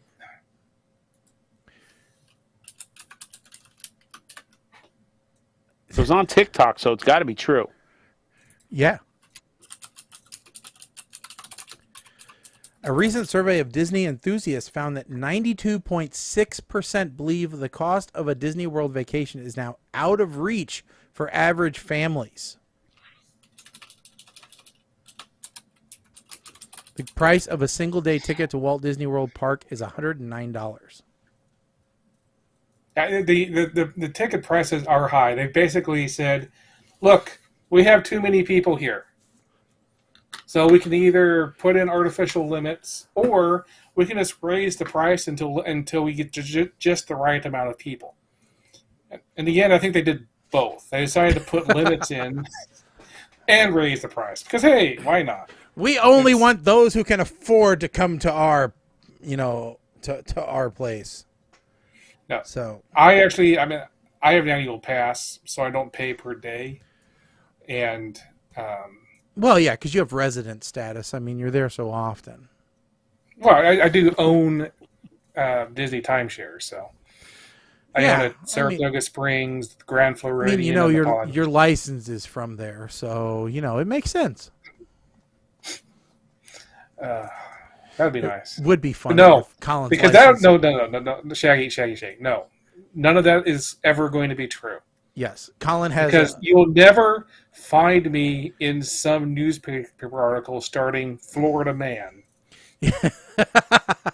Florida man writes Silverlight application for state for free. That would be his, Florida man writes application to track gator eating. Something like that. All right, so it's a little bit after 7:30 on the Central Time Zone. So we're going to get started into our double feature movie review. Partially because I've had 4 glasses of whiskey now, and partially because we're going to wrap this sucker up. But we do review 2 movies every week. In this episode, we are reviewing Granddaddy Daycare and Space Truckers. That's right. You heard me right. Space Truckers. Not with an F, but with a T.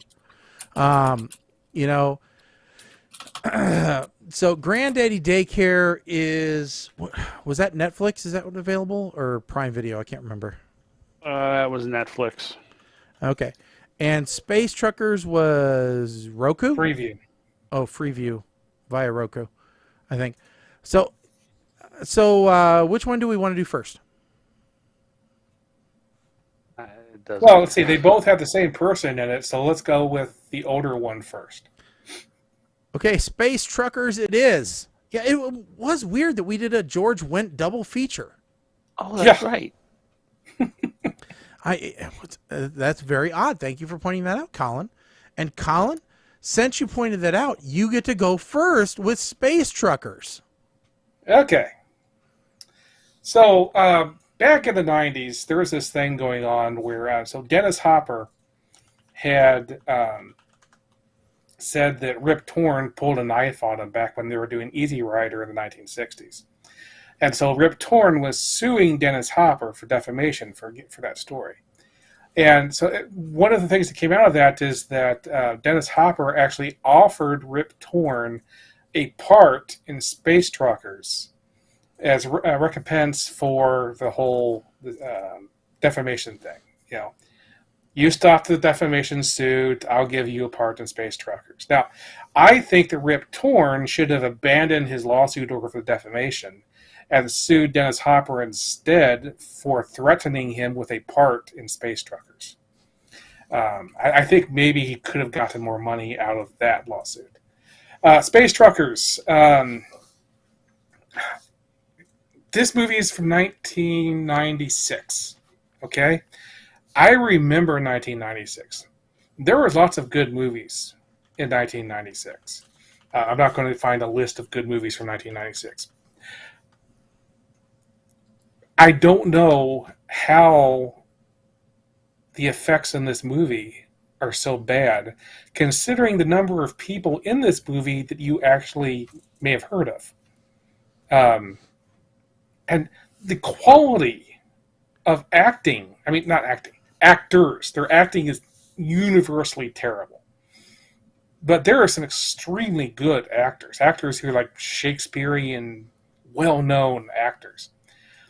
In this complete and utter pile of crap. The story is very, very short. Man is trucker. Trucker doesn't like the companies, so he's an independent trucker. Gets screwed by the man anyway. So he takes a load of sex dolls, which turned out to not be sex dolls. Surprise. Goes off in the, instead of staying on the space road, he decides to go off in the middle of nowhere, randomly runs into someone who actually knows what the space dolls are, and gets a remote from them. So there's this character who created these robots that kill people, and he gets almost killed at the beginning of the movie. And then later, he shows up not actually dead in the movie to give the main Dennis Hopper character a remote that can turn off the space doll / killer android things, and then dies, and then the remote is immediately lost in space. Which means, what was the point of that character? It could have just been a random space pirate. There had no reason for it to have any connection to anything else. It just... I don't know what the writers of this particular movie were thinking. It's like they just wrote down a whole bunch of things, put it in a blender, and then someone shot it, and then had a bunch of kindergartners do the special effects. That's the movie. Don't watch this movie. Don't have this movie playing somewhere else in your house where you're not paying attention, because your brain will turn to mush just by having this movie in the same house as you. This movie does not deserve a kill with fire. This movie does not deserve a puke. It's just not that good of a movie in the first place to even be anything other than mega meh. I was going to give this mega meh. It doesn't deserve. It's just no. It's a complete and utter waste of space. Mega meh.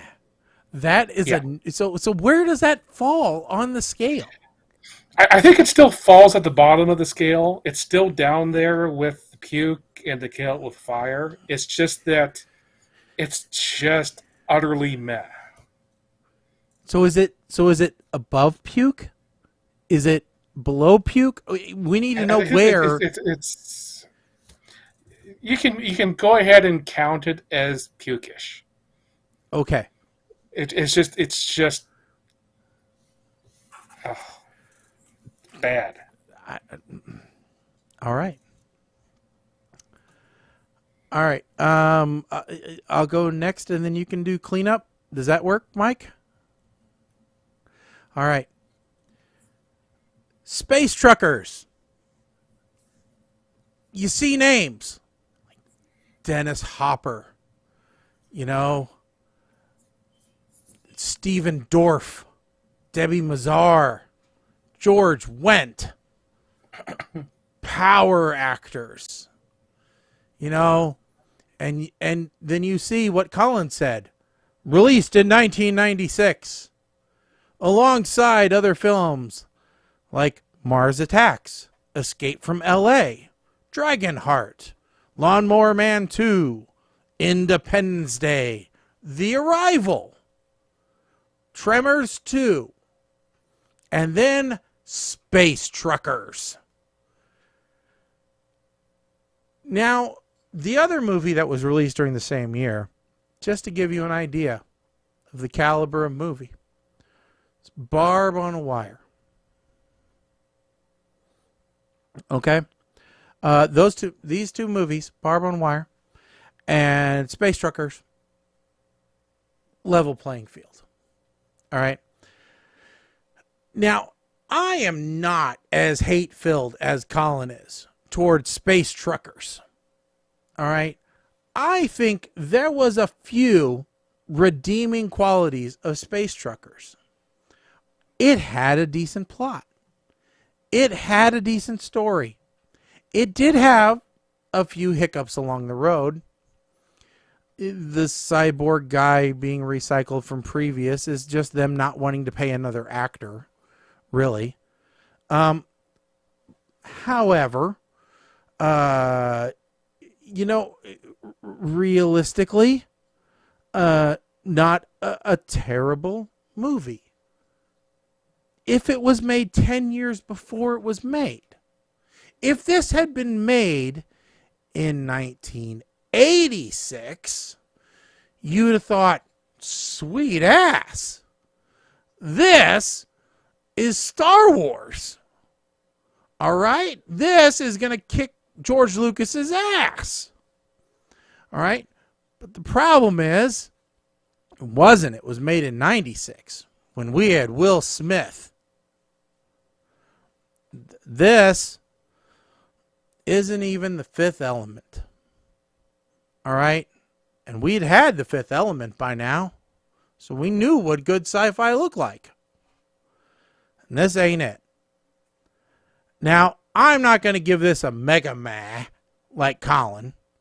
I will give this just a regular old meh. Because that's what it deserves. It's not good. It's not bad. It's a waste of an hour and 35 minutes. But you were going to spend that hour and 35 minutes doing something. This might as well be on in the background while you're doing it. All right, Mike. Wait, I got a question for you. Are you seriously putting this on the same playing field as Barbed Wire, the Pamela Anderson movie? Well, it doesn't have as big of boobs. But, you know, as far as I'm concerned, probably. Oh I haven't God. seen Barb on a Wire in a long time. Maybe it's time to revisit that one. Maybe that should make our list. Okay. Listen, I know you've had a lot to drink, so you're mashing up two different movies. That's why I'm asking. It's Barbed Wire. Okay, Barbed Wire. Okay, that's the one with Pamela Anderson as the stripper, and she kills somebody with her heel. And Bird on a Wire. Well, no, there's more words in that barbed wire because there's something in between there. No, there's not. Yeah, there is. No, I love you, Shaggy. You're drunk. Go home. I love you, but no, I know that. No, okay. So there is. So it is barbed wire, but why is there this little winky tink in between? Oh, there's a dot. That's what I was confusing. It was a small picture. So you'll have to excuse me because I don't have my reading glasses on. So here, I'll show you what I was confused by. So you'll notice there's this little dot in between barb and wire, and I was confusing and that. And everyone knows that dot is universal for on. All right. Let me get this. Let me do this. Yeah. Freaking thing. Yeah. All right. Go, Mike. Tell us what you think. So as I go into this movie, I am pretty sure that I've seen this movie many, many moons ago on like either HBO, I think, back when they had the whole and they flew in right off the bat. I can tell we are dealing with a true quality production that didn't even bother trying to. The wires are visible every damn where when they're doing the zero-G scenes. George Wendt getting sucked out of the window of the diner. You don't realize how influential this movie really was because that scene was almost a mirror image. Like they copied that scene almost to the frame in Alien Resurrection. Seriously, can you do something? Just put some tape. Like try anything, spray paint them, do something to hide the wires, please. I'm begging you. At least the harness, the clips, even you can't. Zero gravity sex scene is not even enough to save this movie. The trailer that they're pulling we might as well just call this Johnny Six because it's like no disassemble and start shooting at everybody.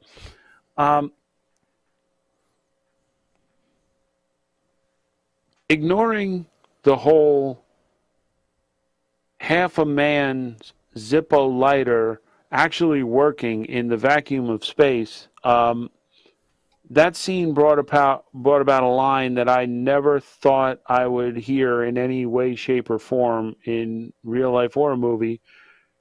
If I had an anus, I'm going to stop right there and let you watch the movie to see it.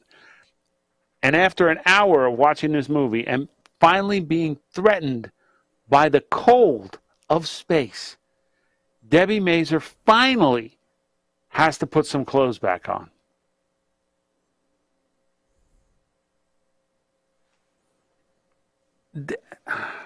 This movie just proves that just because you have a bunch of famous names in the cast doesn't mean that the movie's going to be good. I'm not going to get this a puke. I can't, but it's getting a verp. The only reason it's not getting a puke is because, well, I kind of feel like the cast tried. That's literally the only thing. And Square Pigs. That's like the only redeeming thing I have about this movie. I think what I hate about this movie so much is that it's described as a comedy. And I'm like, where was the comedy? Square Pigs. It's just... There's no... comedy in this kind of genre is Mom and Dad Save the World from 4 years before this. And that had better special effects. And it was terrible. Better special effects. I felt like the Oscars were between this and the movie that was playing at the drive-in during Explorers when they were flying in front too close to the screen. God, that was great. I watched Flash. I watched Flash Gordon the other day, and that still reminded me of that movie. Do not mess with my emotions, man. Flash Gordon is an amazing film. My dad wasn't when the android things were killing people, it turned them into candy. My dad reminded me of Flash Gordon, and I had to download that one. We were watching Flash Gordon on TV, and I said, "This is kid appropriate," because we had a couple of children in the room. I'm like, "Listen, the bad guys are laughable. The good guys, don't have sex with the women." I'm like, and the good people, have clothes on. Like it's age appropriate. Nobody, I'm like, nobody really dies that you see. Like this is like, PG-13. It's okay. And my dad's like, yeah, it's a lot better than Flesh Gordon. I'm like, yeah, right. So, this is the relationship my dad and I have. Okay. So. Okay. So, next up, Granddaddy Daycare. So, Colin, you went first before. We'll let you go first again. Yes. Okay, so Granddaddy Daycare, the third and final in the Daddy Daycare trilogy. So, first off, most of the cast are older people that actors and actresses that you know, which is kind of fun to see a whole bunch of them on screen interacting with each other. But there's some younger characters. Now, they couldn't get who they wanted for this movie. So they had to find actors who remind you of who they wanted for this movie. Okay? So first you have Reno Wilson. He's playing the main character.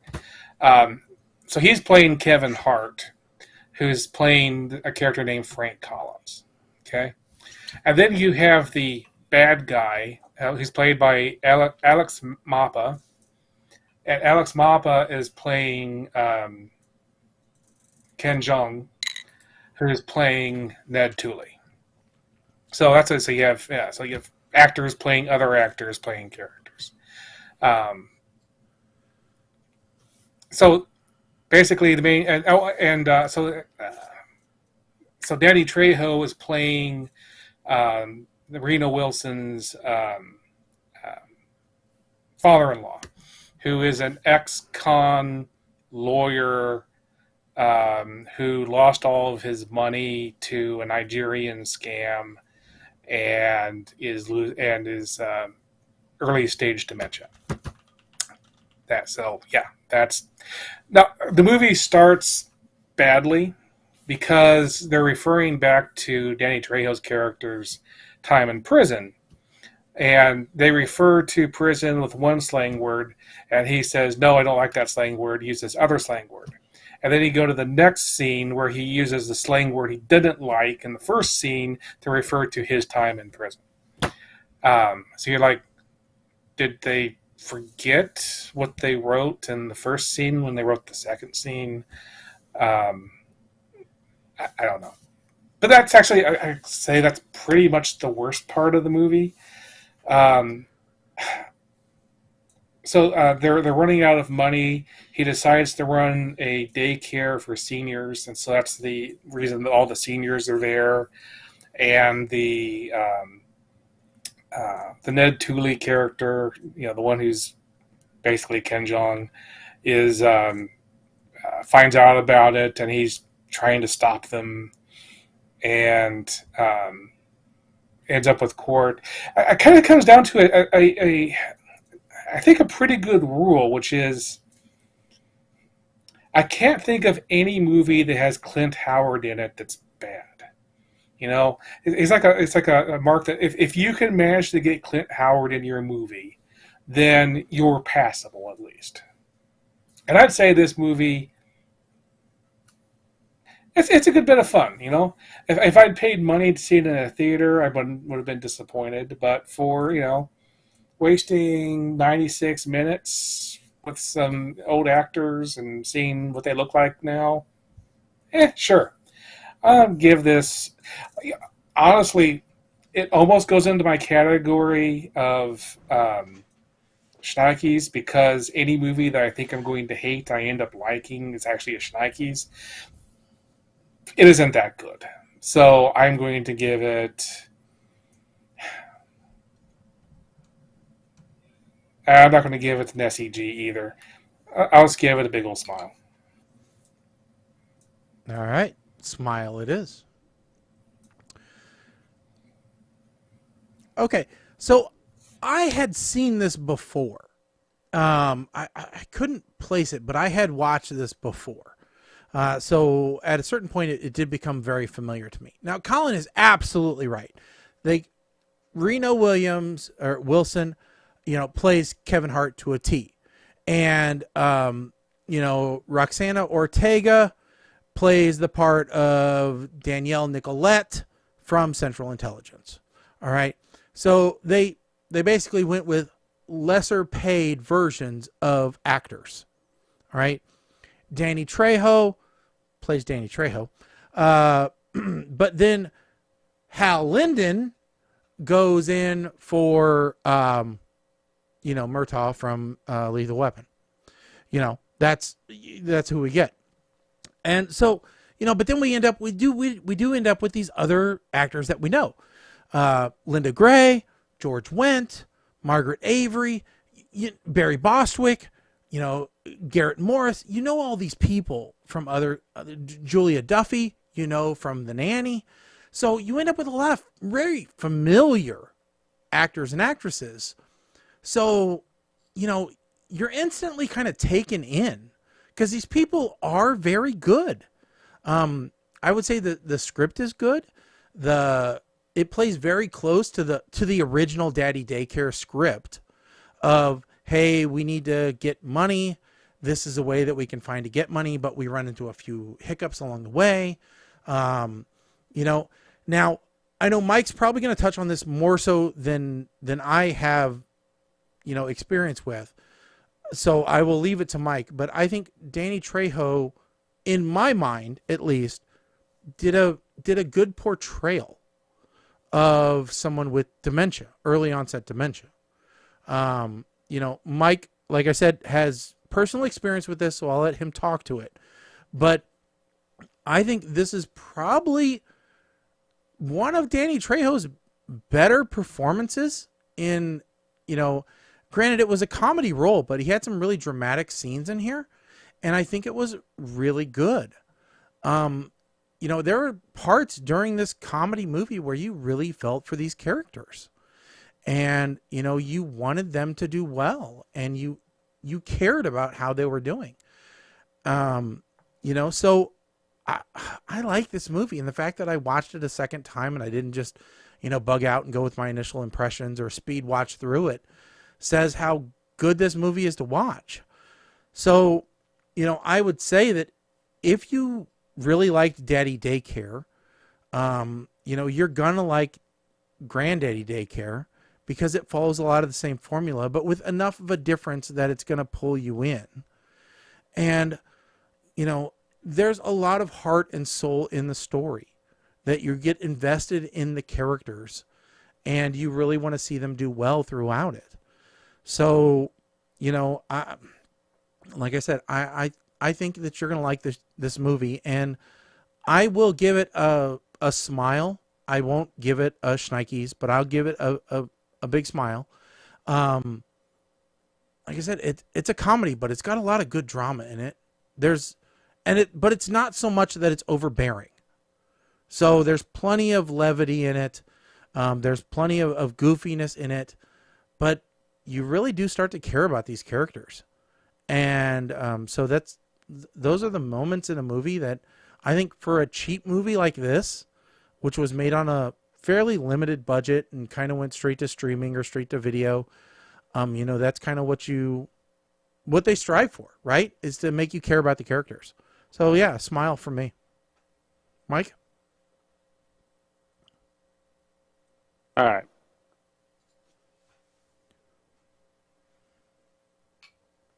"17 minutes and 23 seconds into this movie, I suddenly get the plot because I was literally thinking about how I was going to rip this movie a new one for using this title. 24 minutes in, we have the cliche move of getting all the famous old folks high. And I might just sit back and watch this one now because Barry Bostwick might be the most entertaining thing about this movie. As he gets older, I'm liking his transition from Ace Hunter to crazy old guy, except for his role as FDR, American Badass. Anyway, it really is turning into a who's who of aging actors. But the one thing that is really starting to bother me, and this may have a racial undertone to it, but why the hell does Danny Trejo love polka so much? Was that ever explained? I'm trying to figure that part out because I don't know. But like you guys, I kind of just got sucked in by this movie, so I don't have a whole lot of notes to it. Maybe I was reaching, but I like the subtle nod at the end when Danny's holding a machete. Because wasn't that one? I don't know if that role came before or after this movie. Well, and I agree with you. I think he did portray the early stage dementia well, without going overboard, and that is kind of a touchy subject when you try to take that on. I'm giving this one a grin, not quite a smile. I give it a grin. Not as good as Daddy Day Care, but it was definitely better than Daddy Day Camp. Yep. So there you go. There's our double feature movie review, and now we will pick. There's one other thing I was going to say that I forgot, and that is there's a subplot with the main character's son having issues in high school and trying out for a talent show for something he has no experience in. Well, I just wanted to say, if you're going to have a subplot with a character who fails at getting into a talent show by singing, don't choose an actor who previously was the main character voice in Coco and obviously is a very good singer. Because it's like he did a really good job singing and then his voice cracked at the end, and apparently that's the most worst thing that ever happened. And it's like it was going... It lost. That's the one point in this movie where I was just going, I don't really like the subplot anyway, and that was just kind of stupid. Well, I think it was just a mechanism to get them to the failure point with that subplot, really. So yeah, that's the thing. It's like you could have, like, I don't know, if you'd actually done a bad job singing, fine, but they tried to eat the cake and keep it too there. They tried to keep the audience entertained with a good song and pretend they did a bad job. Yeah. So, Mike, how many do we have to choose from? 46. 46. Well, 47, 48, 49. I'm sorry, 49. Okay, number 8. Why do I feel like we've watched this before?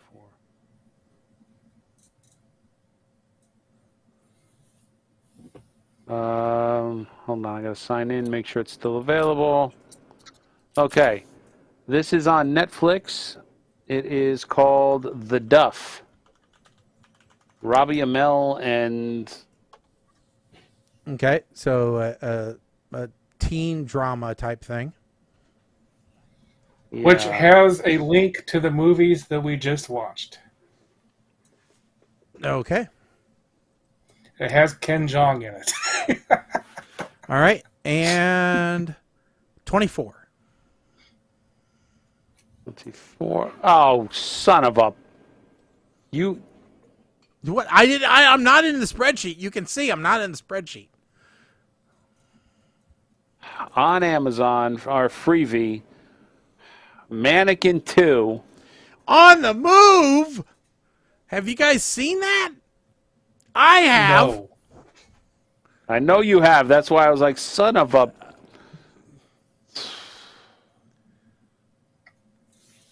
Good news for you. Hollywood Montrose is still in it. It's the only holdover character.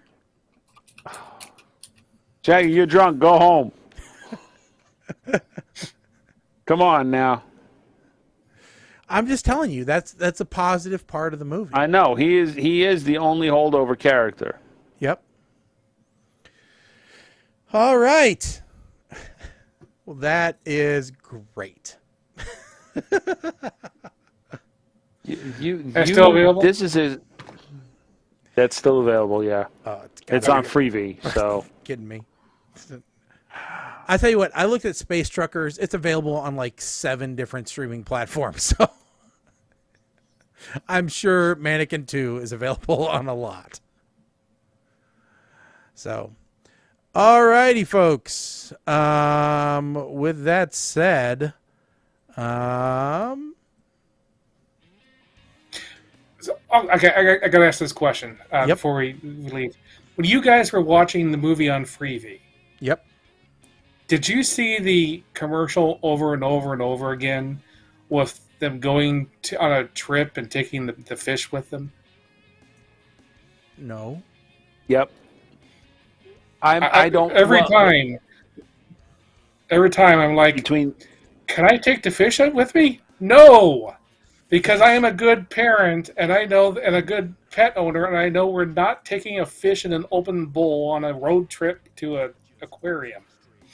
Now, what? Kim and I have been Truckers? We No. have been binging Chicago Fire on Freevee, and so between the commercials, I may not have seen it. It's all a blur. The commercials between that, the Lincoln Technical Institute commercial that there's no words and it's just dun, dun, dun, dun, dun, dun, dun, dun, dun, dun, dun, and they just show guys working on big diesel trucks. There are certain commercials that I've seen many, many times, and yes, the fishbowl one is one of them. I get a lot of political commercials, and I get really tired of those. So I'll be happy when November is over. Yeah. So, well, thank you everybody for tuning in to PTR Radio here on the fabulous interweb. Don't forget to tune in 2 weeks. That's right, we'll be back in 2 weeks, which is going to make us on the 10th. Wait a second, that's a holiday. Is it? That's Columbus Day, I think. Yeah, that's the day. Actually, I'm sorry. It's Indigenous Peoples Day. It's not Columbus Day. We will celebrate Indigenous Peoples Day, or we will talk about all the indigenous peoples. You know, and I think one thing we might be talking about next time are all of the new shows. I don't think enough new shows have shown up yet for us to have seen them. Yes. And we can talk about next time. And we can talk about canceled shows that I've watched. Because I've watched a lot of canceled shows that were canceled like a decade ago that I think maybe they should bring back. Because I watched a lot of stuff that, you know, Mike and I started talking about before the show that maybe they should reinvent. And we're not talking about Quantum Leap. All right? We're talking about good stuff. So maybe we'll talk about those on the next show. So make sure that you tune in on the 10th for PTR Radio. Don't forget, you can always check out our website, ptrradio.com. Check us out on social media, Facebook, Twitter, Twitch, Instagram, all the fun stuff at PTR Radio is where you can find us on all those channels. We post stuff there periodically, It just depends. Sometimes more than others. But, subscribe to us. Let us know that you're out there, and we'll follow you back. That's what we do. So we keep up with things like Nikki's Goats and, other things like that. And, next time I'll tell you about the deal that I've got going on right now with a cidery in upstate New York. And, Colin, you might need a bigger vehicle when we go. I'm just laying that out there right now. When we do go visit Mike, you might need to rent a semi-truck. We might need that kind of parking because the deal is that good. So, okay, well, you get the semi-truck, and I'll get the Trans Am. All right, we're hauling an elephant to Mike's house. We're gonna make pound it down, roll it up and we're gonna do what they say can be done. So we yeah, got a long way to go and a short time to get there. Army's bound, what's old bandit run? all right, folks. Don't forget to tell all your friends about the show. That's the only way that we really grow this show. So tell them about Twitch, Facebook, Twitter, all that other fun stuff at PTR Radio. And as the screen shows, you can always call in 217-787-0232. Leave us a voicemail, and who knows, maybe next time you'll be on the radio show. So I'm Shaggy. I'm Colin. I am Mike the 8 Man. Stick a fork in us, folks. We are done. Talk to you later. Bye.